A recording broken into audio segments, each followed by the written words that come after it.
Hello and welcome to News Now on LN 24/7. I am Tehila Ogbole. First up, President Bola Tinubu has once again stepped into to diffuse political tensions in Rivers State, urging Nyesom Wike to suspend impeachment moves against Governor Siminalayi Fubara.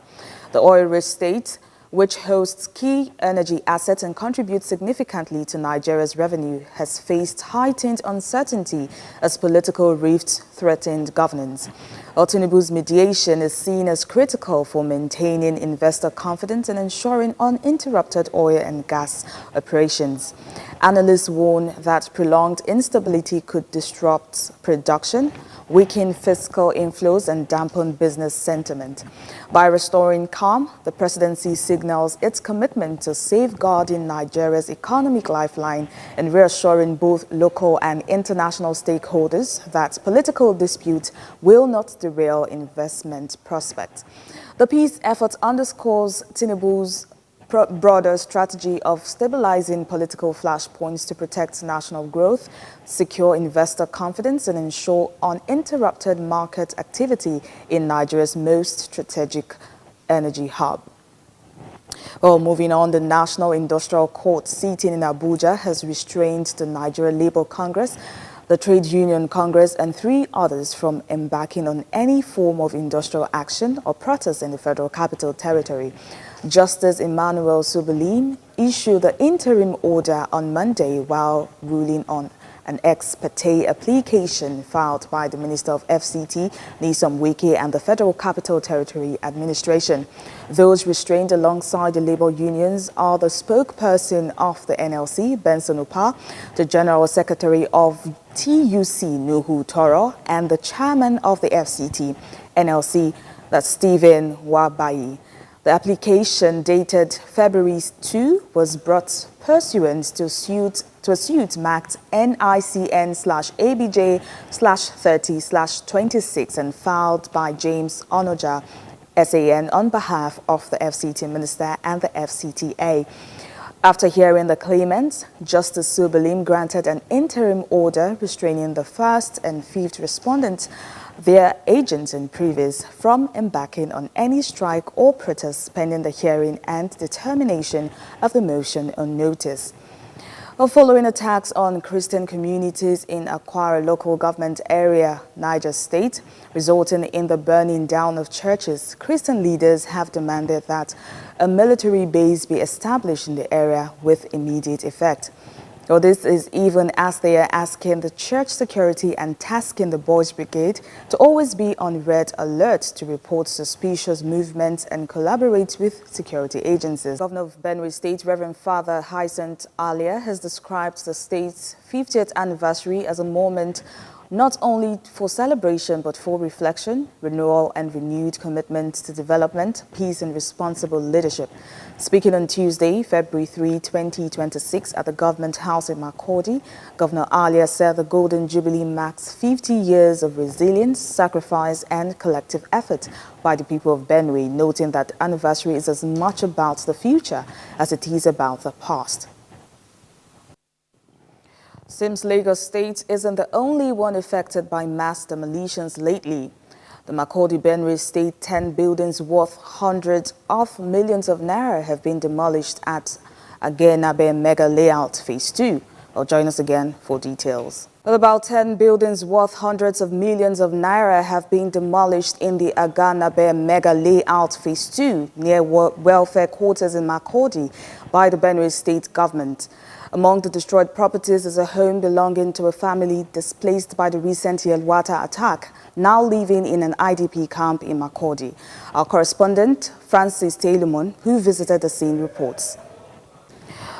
In the southeast, traders at Onitsha main market in Anambra State opened some shops on Monday, showing partial compliance with Governor Chukwuma Soludo's directive to end the weekly sit at home and operate from Monday to Saturday.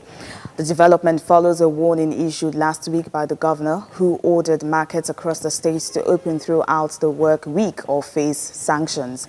During the unscheduled visit to the market, Soludo announced the one-week closure of Onitsha main market after observing that many traders still stayed away on Mondays despite the government's position that the seat-at-home practice had been abolished. Over the weekend, market leaders met with state officials and pledged to comply with the directive.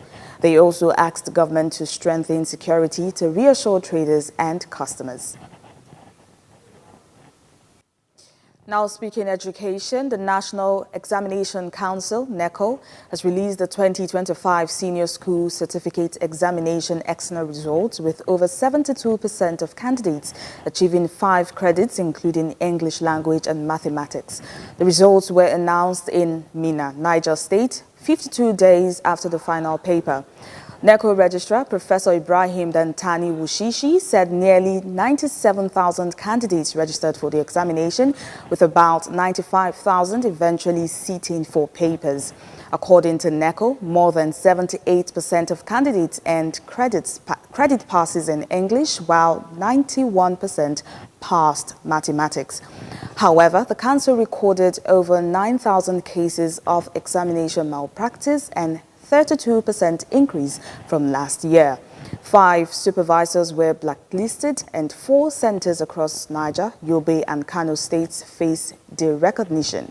Professor Wushishi said candidates can now check their results online and disclose that the state governments owe NECO less than 2 billion naira. Well, away from Nigeria, its neighbor Ghana has passed citizenship applications for members of the African diaspora, applications for the African diaspora in order to make the system more accessible and user-friendly.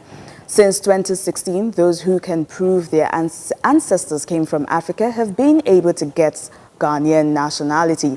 It was primarily aimed at the descendants of those who were victims of the transatlantic slave trade. More than 1,000 people, including African-American singer-songwriter Stevie Wonder, have obtained Ghanaian citizenship in recent years. However, some applicants have complained about the number of stages involved as well as the high cost.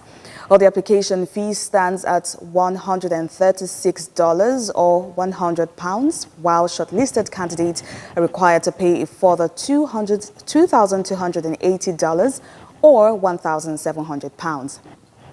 Well, they are then vested and attend a one-day citizenship orientation before finally receiving their nationality at a ceremony overseen by President John Mahama.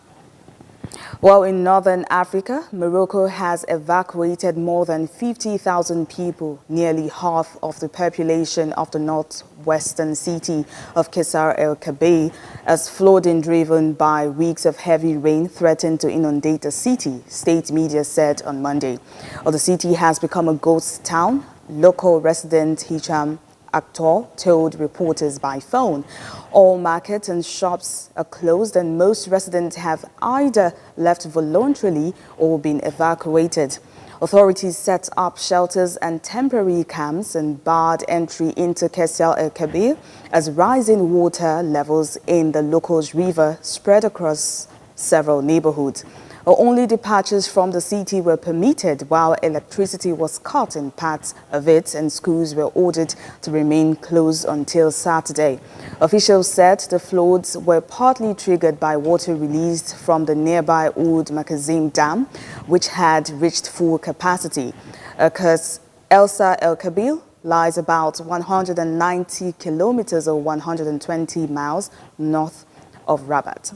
On business news, Tinubu directs all NDAs to use existing laws to make the sharing of electricity cost among federal, state and local governments more practical and transparent. Well, coming up after the break. Stay tuned.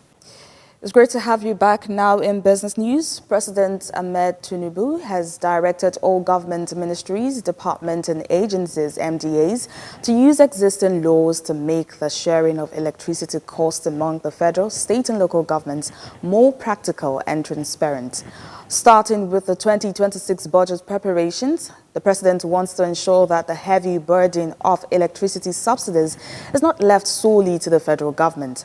This new direction was revealed on Monday in Abuja at the Tamunu Yakubu by the Federal Director General of the Budget Office of the Federation. During the training session for government officials, he explained that if any of the government decides to reduce electricity prices for its people, that government must clearly show how it will pay for it. The goal is to make sure these costs are tracked and funded so they do not turn into hidden debts that ruin the power sector. Also, data from Nigeria's Apex Bank, the Central Bank of Nigeria, shows that aggressive interest rate increases have significantly slowed credit expansion to the private sector, dragging lending growth to its lowest level in 5 years. Growth in credit from deposits money banks to private businesses and households fell sharply to 0.89% in 2025, down from over 44% in 2024 and nearly 34% in 2023, reflecting tighter monetary conditions and the cost of borrowing rising sharply. Analysts point to these higher costs of borrowing as a major constraint on business expansion and investment, as firms face rising operational costs and limited access to affordable finance. Meanwhile, broader economic pressures, including rising input costs, have further slowed business activity. Agriculture and small businesses also report difficulties accessing loans due to stringent lending rules and high repayment burdens, contributing to the credit squeeze in parts of the real economy. In sports, reports say a high-powered delegation from CAF is in the country to inspect critical facilities proposed to host the final phase of the 2026 CAF African Schools Football Championship. Well, join us again after the break. A high-powered delegation from the Confederation of African Football (CAF) arrived in Nigeria on Monday to begin critical inspection of facilities proposed to host the final phase of the 2026 CAF African Schools Football Championship. The inspection, which began on Tuesday, is centered on the Remo Stars Stadium and training pitches in Ikene Remo, alongside FC Egbede Stadium and training facilities in Shagamu. CAF officials are also evaluating hospitals and hotel infrastructure in both towns to ensure they meet the competition's hosting requirement.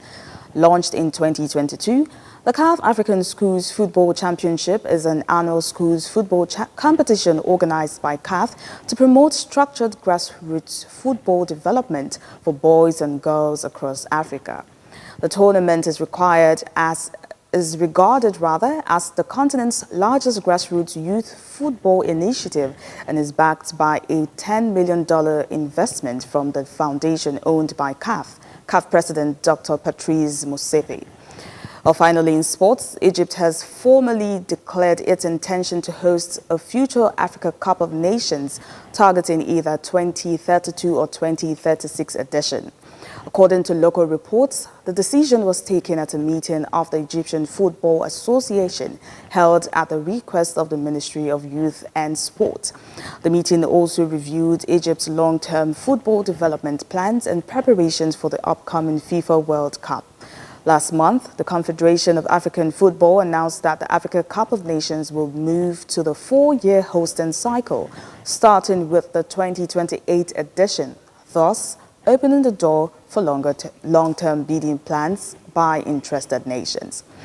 Well, that's it in news now at this time. For more stories and updates, log onto our website, ln247.news, download our app, LN247, and follow us on all social media handles. I am Tahila Debiobole.